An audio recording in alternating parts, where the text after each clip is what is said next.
अस्सलाम वालेकुम जी। मुझे बहुत खुशी हुई है। मैं स्पेशली MIM को और MIM के सदर साहब असदुद्दीन साहब को, अकबरुद्दीन साहब को और उनकी सारी टीम को बधाई देती हूँ, मुबारकबाद देती हूँ।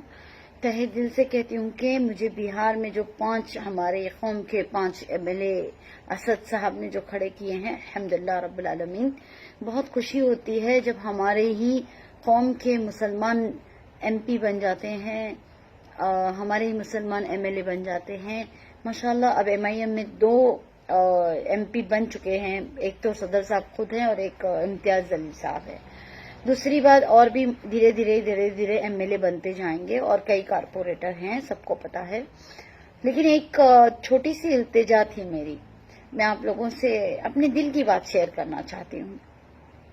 सब लोग जबरदस्ती का, यानी सब लोग नहीं, कुछ बंदे जो जबरदस्ती का स्लोगन लगाए हुए हैं, जो स्लोगन एक कांग्रेस ने लगाई थी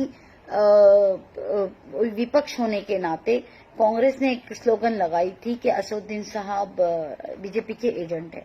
मुझे एक बात समझ में नहीं आती, कांग्रेस एक पार्टी है, BJP एक पार्टी है, MIM एक पार्टी है, इसी तरह से कई और पार्टियां भी है।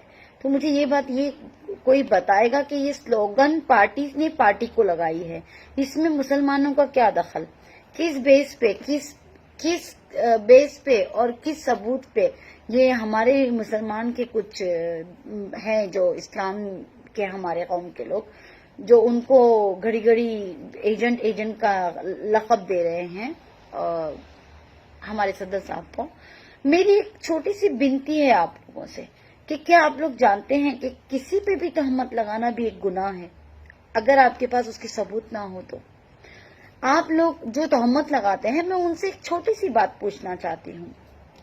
ये पूछना चाहती हूँ कि क्या आप ये जानते हैं कि मैं असद साहब की इतनी बड़ी फैन क्यों हूँ?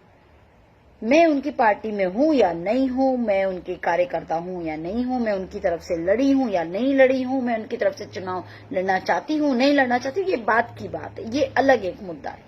लेकिन कभी भी इंसान को एक तरफ से ये सोचना चाहिए कि पूरे हिंदुस्तान में अगर सबसे ज्यादा इंटेलिजेंट और नॉलेजेबल और एजुकेशन की दुनिया का माहिर कोई था अगर हिंदुस्तान में, तो वो थे डॉक्टर बाबा साहेब आम्बेडकर। उसके बाद अगर हमारे हिंदुस्तान में आज की पीढ़ियों में, अगर आज की तारीख में देखा जाए, तो वो है असदुद्दीन साहब।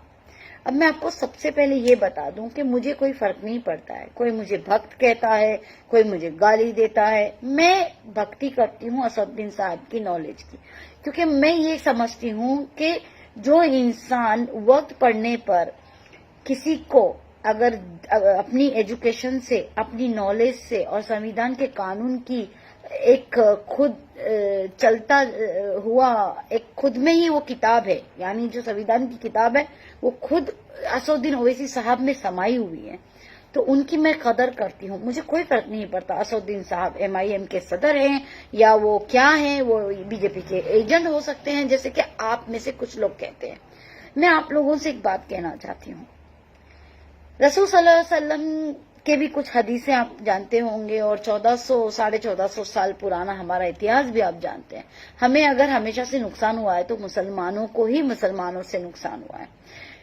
सबसे पहली बात तो आप लोगों को ये समझना होगा कि हम कुछ भी कर लें, अगर जब तक के एक नहीं होंगे, हम दूसरों की बातों में जब तक के आ जाते हैं वो गलत करते हैं। हम एक नहीं होंगे जब तक हमारा कुछ नहीं होगा।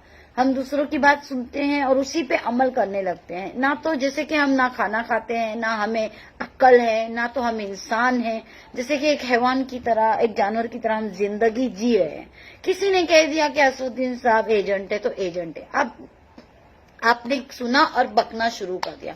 आप मुझे एक बात बताएं, कोई भी पार्टी आगे सक्सेस में जाएगी, प्रोग्रेस में जाएगी, तो वो तो बेंगलुरु भी जाएगी, वो महाराष्ट्र भी जाएगी, वो बिहार में भी जाएगी, और आज बिहार की कौम ने उनको एक्सेप्ट किया, बिहार में उनकी 5 सीट आई है, इसी तरीके से और सीटें बढ़ेंगी।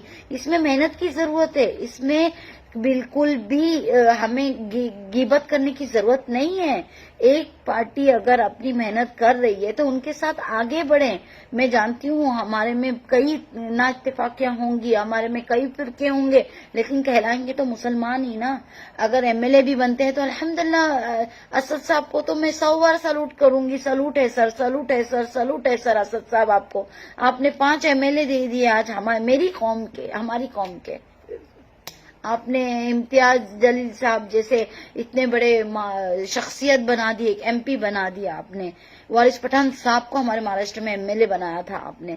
तो फिर उनके गुण ही गाऊंगी ना, क्योंकि मुसलमान को कौन चांस दे रहा है आज की तारीख में। अरे बेवकूफ हैं हम, जो हम ही अपनी कौम को बर्बाद कर रहे हैं और कहते हैं कि कांग्रेस ने बर्बाद कर रही है, बीजेपी बर्बाद कर रही है। अरे जब तक कि अगर हम ही एक दूसरे का साथ नहीं देंगे, सपोर्ट नहीं करेंगे, तो हमारी कौम आगे कैसे बढ़ेगी।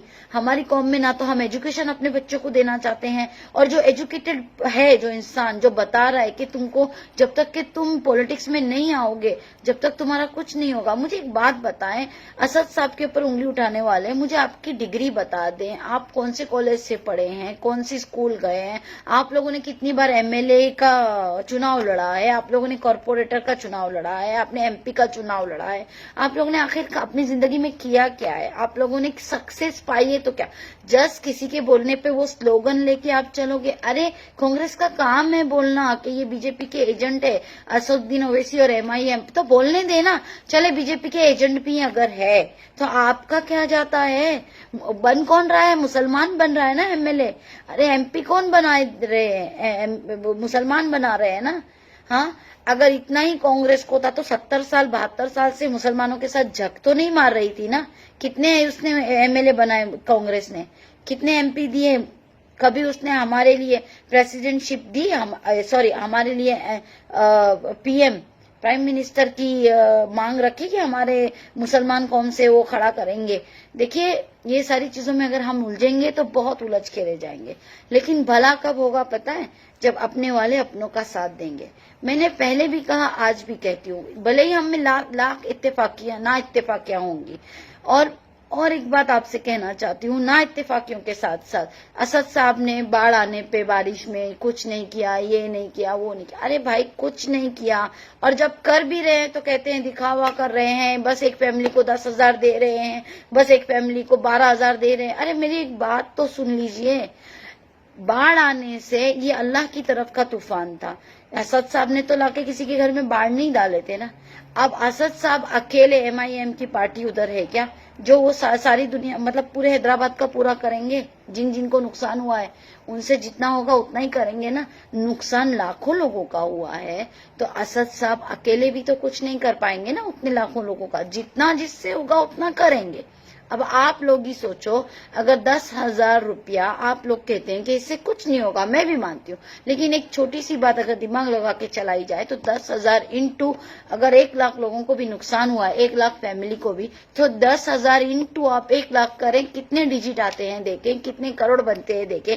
क्या इंसान क्या जेब में पैसे लेके घूम रहा है, घर में पैसों का झाड़ है, निकाला ये 2-2 हजार की जो मोदी साहब ने नोट निकाली है वो पैसों का झाड़ है, ले भाई 2-2 हजार 2-2 हजार। नहीं होता है भाई, इस तरीके से नहीं होता है। पहली बात तो कौम को जाहिलियत से निकलनी पड़ेगा, हम सबको जो जाहिलपना है वो साइड में रखना पड़ेगा। हमें हर चीज को सोचना पड़ेगा, समझना पड़ेगा, उसके बाद अपने मुंह से कोई बात निकालनी पड़ेगी, जब तक कि हमारी कौम आगे नहीं बढ़ेगी। क्यों? क्योंकि हमारी कौम में जो आगे बढ़ने के लिए और बढ़ाने के लिए आता है, उसी को सब कौम वाले मिलके पीछे से अच्छी लात मारते हैं। अरे एक साथ हो जाओ ना, कब होंगे एक साथ? एक ही सवाल है मेरा, कब होंगे एक साथ? पिछले कई साल से मैं भी चिल्ला रही हूँ, एक साथ हो जाओ, एक साथ हो जाओ। एक बार पूरे लोग एक प्लेटफॉर्म पे आ जाओ ना, फिर देखो कि कैसे हिंदुस्तान में मुसलमान की इज्जत होती है, कैसे लोग मुसलमान को इज्जत देते हैं। खुद की गलती और जाके असद साहब को ठोको, असद साहब के नाम पे गालियां दो, असद साहब को बुरा बोलो। अरे भाई बोलने से पहले अपनी हैसियत भी तो देख लो कि तुम कितने पढ़े लिखे हो, तुम किसको बोल रहे हो। खुद जिसमें किताब बसी है, जो खुद एक आंख बंद करके भी इनको पूछ लेंगे कि ये संविधान की चीजें, उनको खुद को मालूम है। میں زیادہ آپ لوگوں سے کچھ نہیں کہہ سکتی. میں مہربانی کر کے اگر آپ لوگوں کو میری باتوں کا برا لگا ہو تو مجھے معاف کر دینا, لیکن گالی دینا بھی چاہتے ہیں تو دے سکتے ہیں, لیکن اپنی قوم کے بندوں کو اگر کوئی سیٹ ملی ہے تو مبارکباد بنتا ہے. کانگریچولیشن. اور اسد صاحب آپ جو کر رہے ہیں شاید ہی میں بھی کر پاؤں گی.